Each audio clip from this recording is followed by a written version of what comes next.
Hi everyone, this is Pastor Dan from Calvary Chapel, Cle Elum, Washington. I think it's safe to say that most Christians want to live spiritually fruitful lives.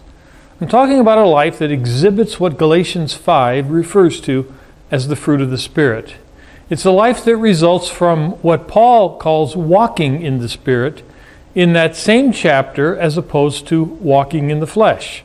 There in Galatians 5, 19 to 21, Paul gives a list of the things that result from walking in the flesh.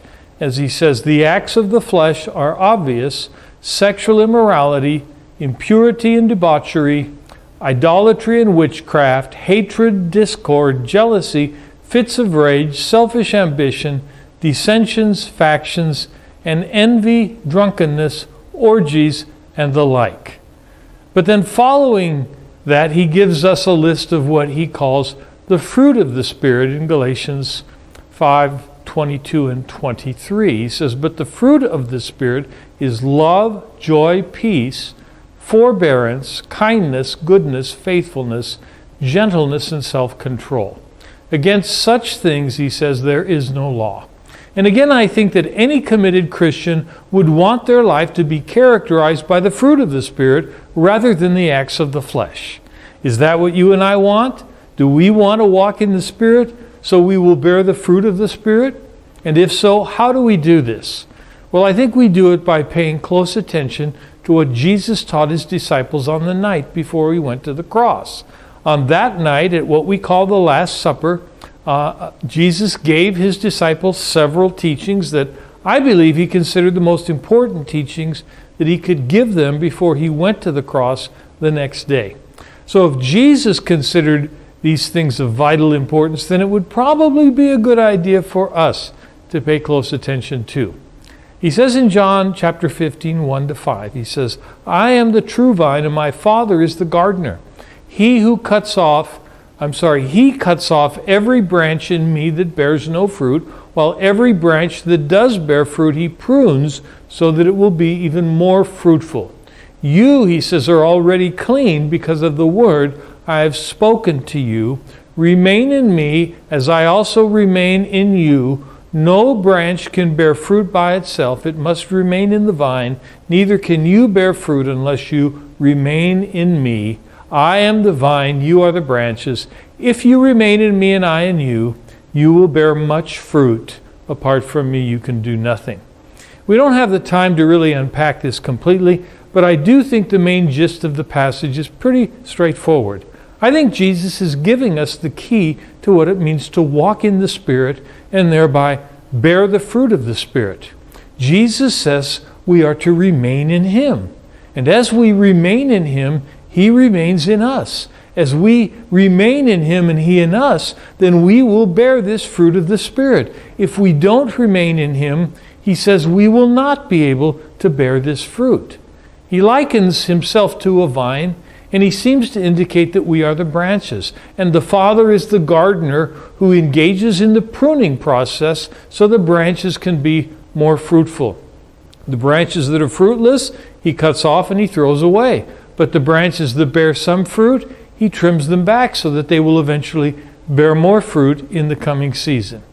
Now, in the process of trimming, this process of trimming may not seem very pleasant.